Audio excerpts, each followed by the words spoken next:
किकफ्लिप, Gambit, King Sumo, SendFox, TidyCal, AppSumo. इन सभी businesses के नाम शायद आपने ना सुने हों, पर इन सारे सक्सेसफुल वेंचर्स ने अपने फाउंडर को मिलियंस ऑफ डॉलर्स कमा कर दिए हैं। और इनके फाउंडर नोआ कैगन का मानना है कि कुछ बेस्ट प्रैक्टिसेस फॉलो करके किसी भी बिजनेस को सक्सेसफुल बनाया जा सकता है। इनफैक्ट ये अपना बिजनेस का नॉलेज इनके यूट्यूब, न्यूज़लेटर, ब्लॉग्स वगैरह के थ्रू शेयर करते रहते हैं। इन्होंने रिसेंटली $1 मिलियन वीकेंड नाम की बुक भी पब्लिश की है, जिसमें 4 आइडियाज़ मुझे ऐसे मिले जो शायद हर एस्पायरिंग बिजनेसमैन को पता होने चाहिए। और आज इस वीडियो में मैं इन्हीं आइडियाज़ को डिस्कस करने वाला हूँ। Idea number 1, now not how. बहुत से लोग जो बिजनेस स्टार्ट करना चाहते हैं, उनकी सबसे बड़ी प्रॉब्लम ये होती है कि वो कभी स्टार्ट ही नहीं करते। वो बिजनेस के हाउ वाले एस्पेक्ट में ही फंसे रहते हैं, जहाँ वो बस चीज़ों के बारे में पता करते रहते हैं। इसके लिए वो कोई कोर्स करेंगे, वीडियोस देखेंगे, बुक्स पढ़ेंगे, रिसर्च करेंगे, सोचने वाले सारे काम करेंगे, पर कोई एक्शन नहीं लेंगे। जबकि सक्सेसफुल एंटरप्रेन्योर्स इसका बिल्कुल ऑपोजिट करते हैं। वो एक्शंस लेते हैं। वो पहले मार्केट में उतरते हैं और मार्केट से जो असली फीडबैक उनको मिलता है, उससे हाउ वाले एस्पेक्ट को फिगर आउट करते हैं। ये तरीका एक तो बहुत फास्ट है और दूसरा ये रिलायबल भी है, क्योंकि इसमें आपको ग्राउंड रियलिटी का पता चलता है। एक्शन लिए बिना किसी भी तरह का एनालिसिस बस एक स्पेक्यूलेशन होता है। जब तक आप कोई काम ट्राई नहीं करते, तब तक उसे पूरी तरह समझ नहीं सकते।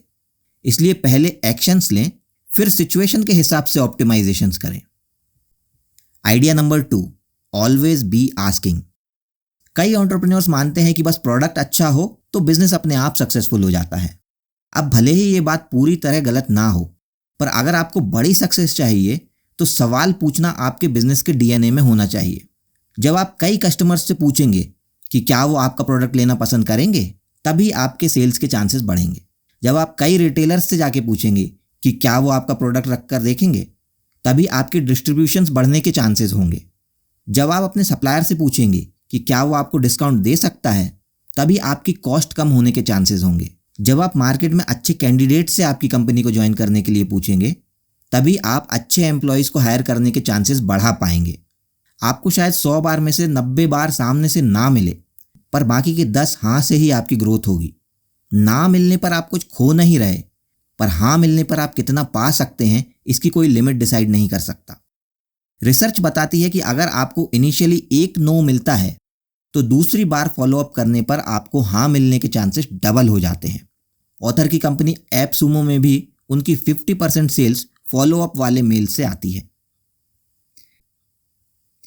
Idea number 3, customer first versus founder first.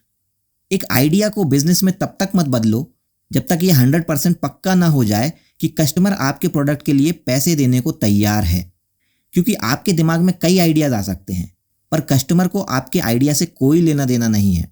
उसको चाहिए बस एक प्रॉब्लम का सॉल्यूशन। स्टीव जॉब्स और जेफ बीजोस दोनों ने ही इस बात पर एग्री किया है कि पहले कस्टमर की नीड को समझना चाहिए, उसके बाद उसके सॉल्यूशन को डेवलप करना चाहिए।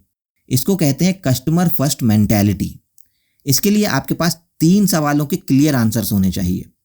पहला, आप किसको सेल करने वाले हैं। दूसरा, आप कौन सी प्रॉब्लम सॉल्व करने वाले हैं। और तीसरा, आपको ये कस्टमर्स मिलेंगे कहाँ पर। इसके ऑपोजिट, फाउंडर फर्स्ट मेंटालिटी वाला एंटरप्रेन्योर अपने बिजनेस आइडिया में ही इतना खो जाता है कि कस्टमर कैसे आएंगे, कहाँ से आएंगे, कहाँ मिलेंगे, इस टाइप की बेसिक बातों पर ही ध्यान नहीं देता। प्रोडक्ट को मार्केट में ले जाने के बाद उसको पता चलता है कि लोगों को उसके प्रोडक्ट की ज़रूरत ही नहीं है। इस गलती के कारण उसकी पूरी मेहनत पानी में चली जाती है। Idea number 4, pre sale. जब आपको ये पक्का करना होता है कि कस्टमर आपको पैसे देने के लिए रेडी होगा या नहीं, तब प्री सेलिंग आपके बहुत काम आ सकती है। अगर आप 1-2 दिन के अंदर एटलीस्ट 2-3 पोटेंशियल कस्टमर से ऑर्डर लेने में सक्सेसफुल होते हैं, तो आपके बिजनेस के सही डायरेक्शन में जाने के चांसेस बहुत ज़्यादा होते हैं। अगर ऑर्डर के साथ कस्टमर एडवांस या टोकन मनी देता है, तो इसमें कोई डाउट नहीं है कि आपके बिजनेस आइडिया में रेवेन्यू जनरेट करने की क्षमता है। प्री सेलिंग कोई नया या यूनिक कॉन्सेप्ट नहीं है। अलग अलग इंडस्ट्रीज में अलग अलग फॉर्म्स में प्री सेलिंग होती रहती है। फॉर एग्जाम्पल, जब बिल गेट्स ने IBM से उनके लिए एक ऑपरेटिंग सिस्टम बनाने की डील की, तब उनके पास एक प्रॉपर ऑपरेटिंग सिस्टम ही नहीं था। इनफैक्ट डील होने के बाद उन्होंने एक दूसरी कंपनी से ऑपरेटिंग सिस्टम परचेज किया और उसमें मॉडिफिकेशंस करके IBM को लाइसेंस दिया। और इसी डील के कारण माइक्रोसॉफ्ट आज इतनी बड़ी कंपनी बन पाई। इसी तरह से टेस्ला ने भी कस्टमर्स के ऑर्डर पर कार्स मैन्युफैक्चर की हैं। फूड और क्लोथिंग इंडस्ट्री में भी कई केसेस में ऑर्डर लेकर काम किया जाता है। प्री सेलिंग करने के लिए आप अगर अपने जान पहचान वाले सर्कल में ही शुरुआती कस्टमर्स ढूंढेंगे तो आपको जल्दी रिजल्ट्स मिलेंगे। तो ये थे 4 आइडियाज़ जो मुझे मिले द मिलियन डॉलर वीकेंड में। लाइक और सब्सक्राइब करना ना भूलिए आगे ऐसी ही वीडियोस देखते रहने के लिए।